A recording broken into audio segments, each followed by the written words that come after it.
Assalamualaikum warahmatullahi wabarakatuh. Apa kabar anak-anak semuanya? Alhamdulillah, mudah-mudahan sehat ya.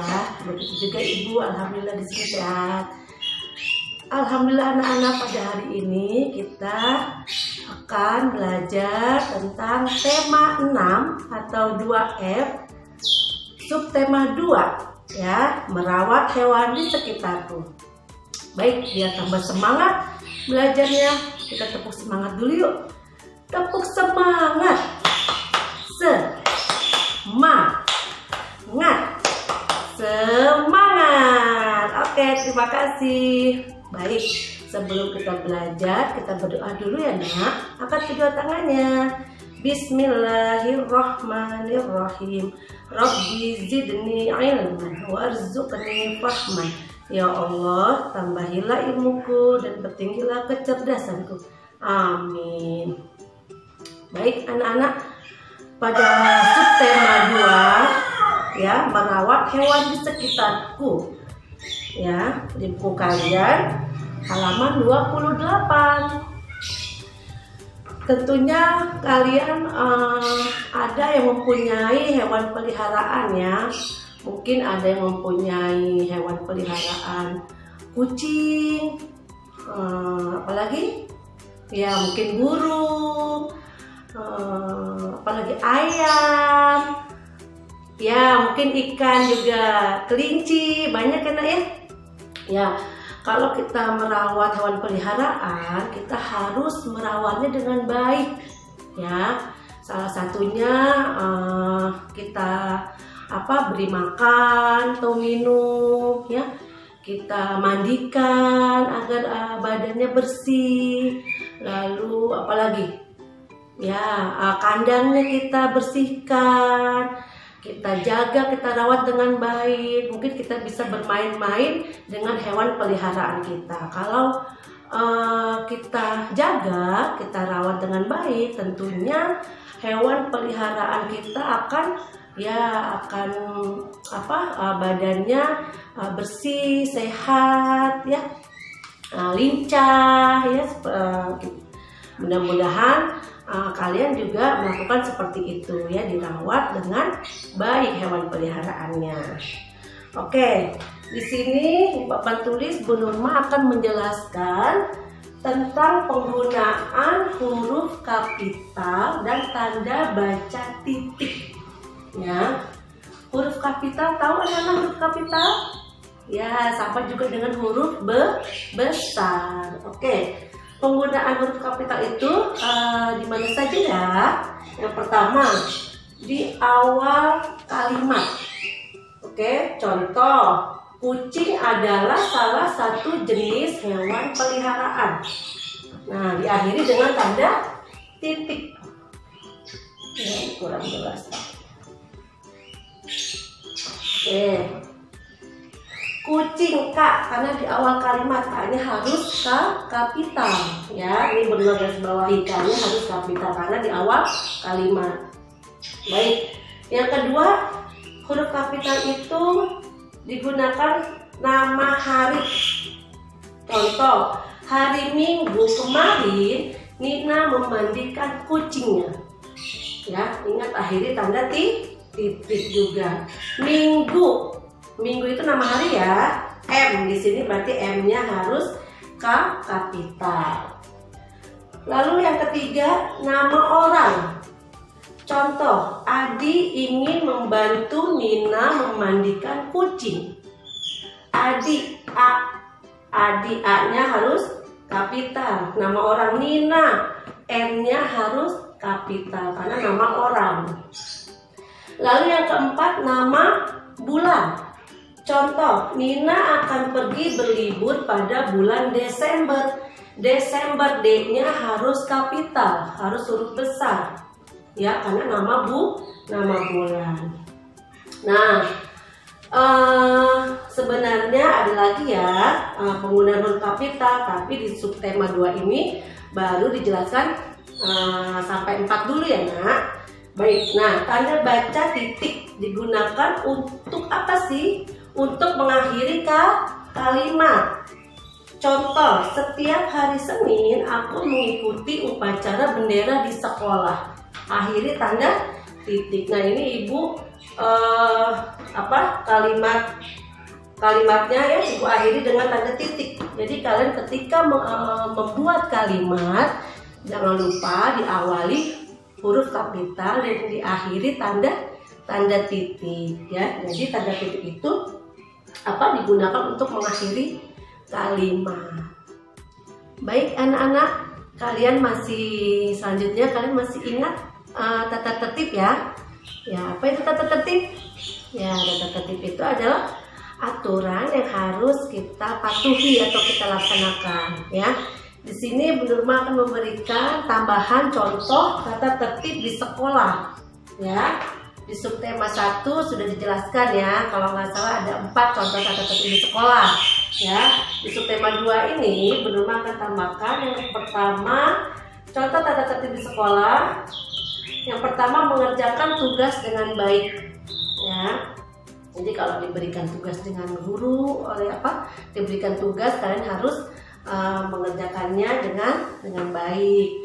Lalu yang kedua, menyimak penjelasan guru.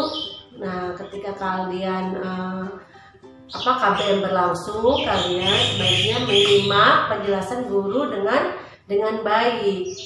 Lalu yang ketiga, apalagi tata tertib di sekolah? Ya, berdiskusi dengan tertib. Kalau misalnya kalian ada pelajaran yang menyuruh kalian untuk berdiskusi, ya berkelompok, kalian lakukan dengan tertib. Nah, lalu Bu Nurma akan memberikan contoh perilaku yang tidak boleh dilakukan saat KBM atau kegiatan belajar mengajar berlangsung. Ya, yang pertama, mengganggu teman yang sedang belajar. Ya, kalian tidak boleh ketika belajar, kalian tidak boleh mengganggu teman yang sedang belajar. Yang kedua, nah ini menyontek pelajaran teman, ya. Jangan sampai kita menyontek teman, ya. Percaya diri dengan apa yang kita kerjakan.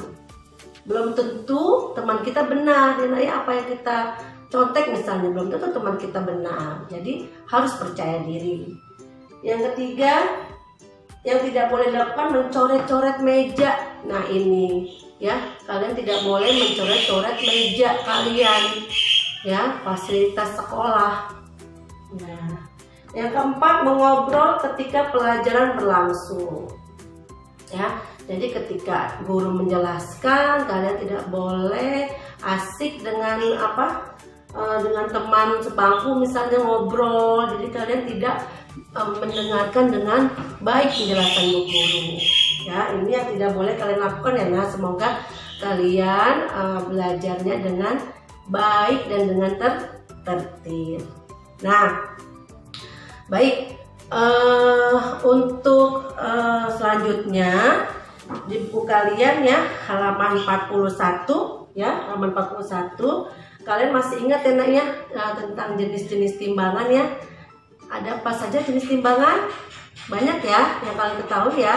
Nah, di sini Bu Guru mempunyai timbangan, mungkin bisa kalian lihat ya. Ini timbangan apa nak? Tahu? Ya, timbangan digital ya, timbangan digital. Nah, kegunaannya apa biasanya timbangan digital ini? Nah, ya, untuk menimbang, misalnya menimbang tepung terigu bisa, telur juga bisa ya, buah juga bisa ya. Lalu Bu Nurma juga punya timbangan seperti ini nih, Bu Nurma punya 2 ya. Nah, apa timbangan apa ini? Ya, ini timbangan dapur ya, timbangan dapur nih Bu Nurma punya. Ini juga kegunaannya sama ya, bisa untuk menimbang sayuran, buah, tepung terigu. Kalau ibu kalian, bunda kalian membuat kue, pasti biasanya punya seperti ini. Kalau digital atau timbangan duduk seperti ini ya. Nah, coba Bu Nurma akan memberikan contoh lagi di sini ya, dari 0 kalian harus lihat jarumnya ya. Lihat jarumnya, Burma punya terigu nih. Di sini terigu ini 500 berapa nih? Kita timbang dulu ya. Apakah berapa kilo, berapa gram? Kita lihat jarumnya. Wow, ternyata jarumnya ada di 500 gram. Bisa lihat ya, ya, 500 gram. Nah, berarti 500 gram itu sama juga dengan ya setengah kilo ya, setengah kilo. Nah, kalau timbangan duduk ini sampai ditunjuk sampai 3 kilo. Nah, ya 3 kilo berarti sama juga dengan berapa gram? Ya, 3000 gram. Karena 1 kilo kan 1000 gram ya. Berarti kalau 3 kilo, 3000 gram ini hanya sampai 3 kilo saja timbangan ini. Oke, baik. Nah, kalau di buku kalian ini di halaman 41 ya, 41 ini ada timbangan apa nih? Timbangan duduk ya, timbangan duduk, atau ada yang bilang timbangan kodok juga ada ya. Nah, ini biasanya ada di pedagang-pedagang sayur atau warung juga ada. Ya, ini menimbang ikan di sini. Nah, di sini ada anak timbangannya, nah. Ya, biasanya mempunyai anak timbangannya. Nah, kalau misalnya anak timbangannya, satu anak timbangan yang besar itu kan 1 kilo ya, 1 kilo. Kalau misalnya anak timbangannya di sini 3, ya berarti menunjukkan 3 kilo. Kalau misalnya ada anak timbangannya 2 yang besar dan yang ada yang kecil tuh, ya berarti menandakan 2,5 kilo. Ya, itu seperti itu. Ini timbangan duduk. Tapi kalian harus memahami ya, nak.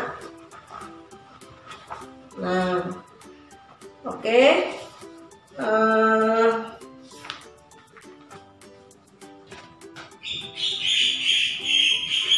Nah, seperti latihan di halaman 42 nih. Ya, di halaman 42 kalian bisa pasangkan berat benda dengan gambar anak timbangannya. Gampang ya.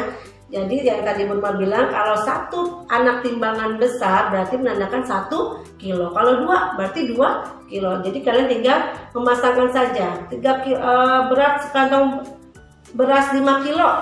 Cari anak timbangan yang ada 5 anak timbangannya.